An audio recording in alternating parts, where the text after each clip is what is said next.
आज हम लोग पाठ्य पुस्तक सोशल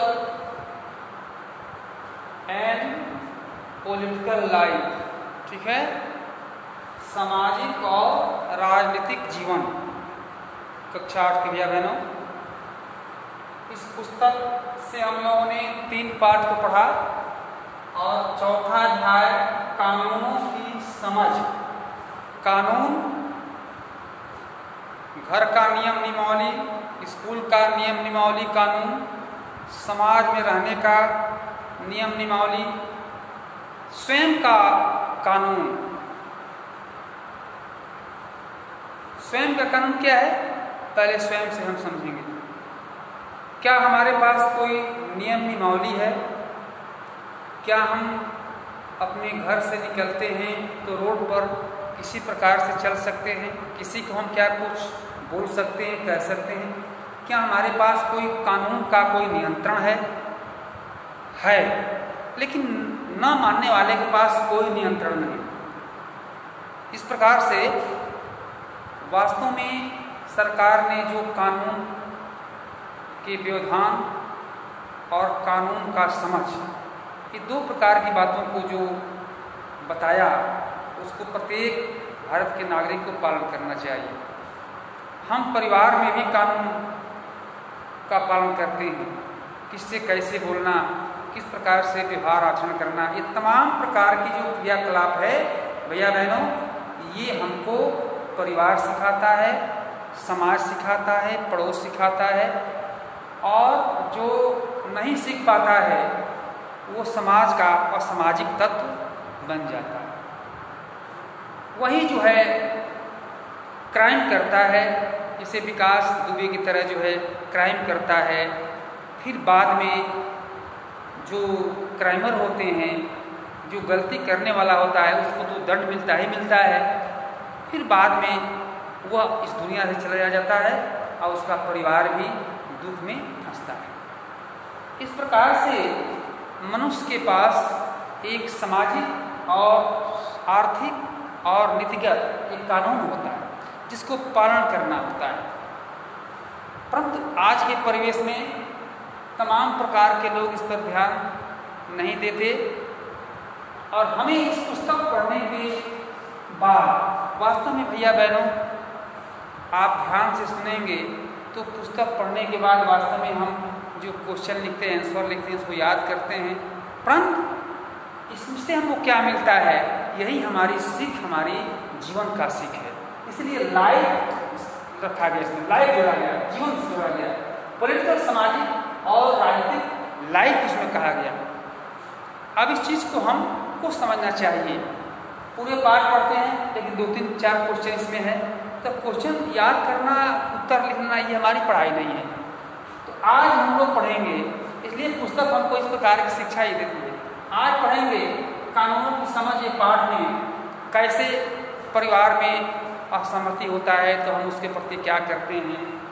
लेकिन आज अलोकप्रिय और विवादास्पद कानून, अलोकप्रिय, लोकप्रिय नहीं है बल्कि अलोकप्रिय है। अलोकप्रिय कानून क्यों होता है, ठीक है, आप बता सकते हैं? बोलो आदित्य, बताओ। अलोकप्रिय बालक बालिका क्यों होता है?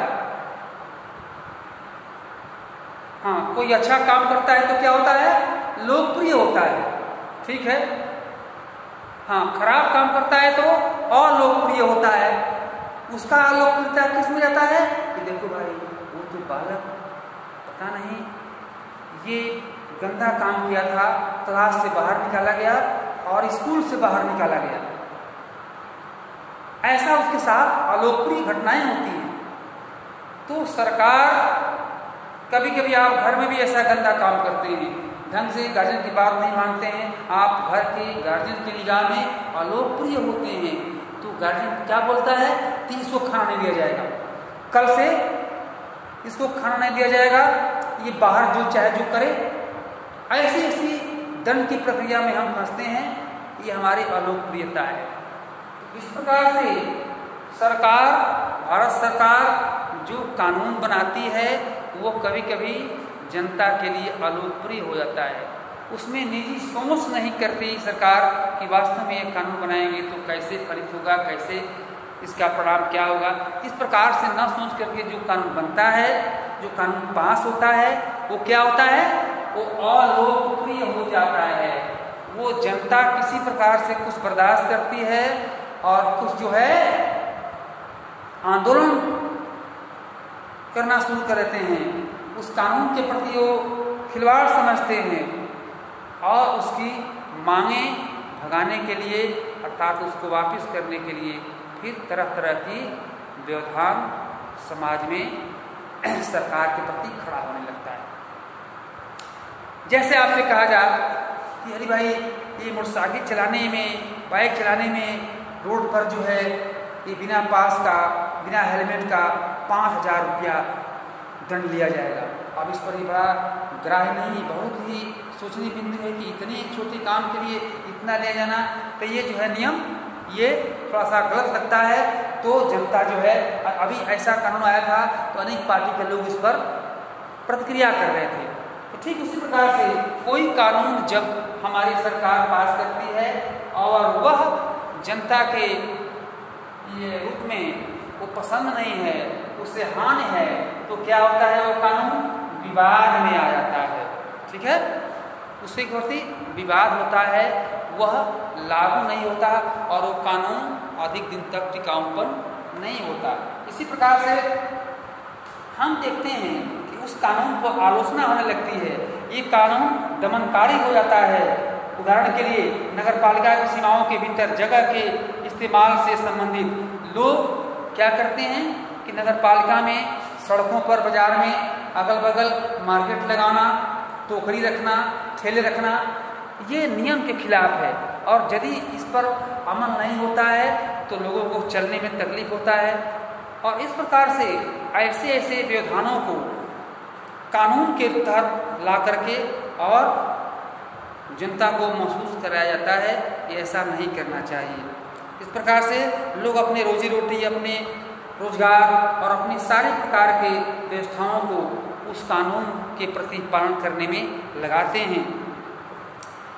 सार्वजनिक स्थानों को सब जानते हैं कि साफ सुथरा रखना चाहिए, परंतु अधिक से अधिक सार्वजनिक स्थानों पर ही हम कूड़ा करते हैं, गाय पशुओं को बांधते हैं, बकरी बांधते हैं, सफाई नहीं करते। ठीक है, ये धर्मशाला, मंदिर का कुछ प्रांगण है, स्कूल का हाथा है, ऐसे प्रकार से हम ये देखते हैं कि यहाँ पर कानून को लोग तोड़ते हैं, उसकी सफाई नहीं रखते। इस प्रकार से हम देखते हैं कि लोग इस मुद्दे पर सोचते नहीं और वह कानून की विधान के विरुद्ध है जो इस प्रकार के लोग करते हैं। ऐसा हम न करने से बचें और हमारी जिम्मेदारी है कि वास्तव में हम जब पढ़ते हैं तो हमारी पढ़ने का मतलब यह है कि हम इन कानूनों को पालन करने के लिए स्वयं जिम्मेदार हों और दूसरों को भी टोकें, बोले, कहें। कुछ लोग रेल में चलने के बाद नुकसान पहुंचाते हैं, कोई ऐसे आंदोलन होता है तो मौखिक मुंह से कहें, व्यक्तियों का झुंड बनाकर कहें, परंतु कुछ लोग क्या काम करते हैं कि गाड़ी के शीशे फोड़ डालते हैं। ठीक है, तमाम प्रकार के सरकारी ये जो सामान है उसकी छत पहुंचाते हैं, तो ये कानून के खिलाफ है, ये विवादास्पद है।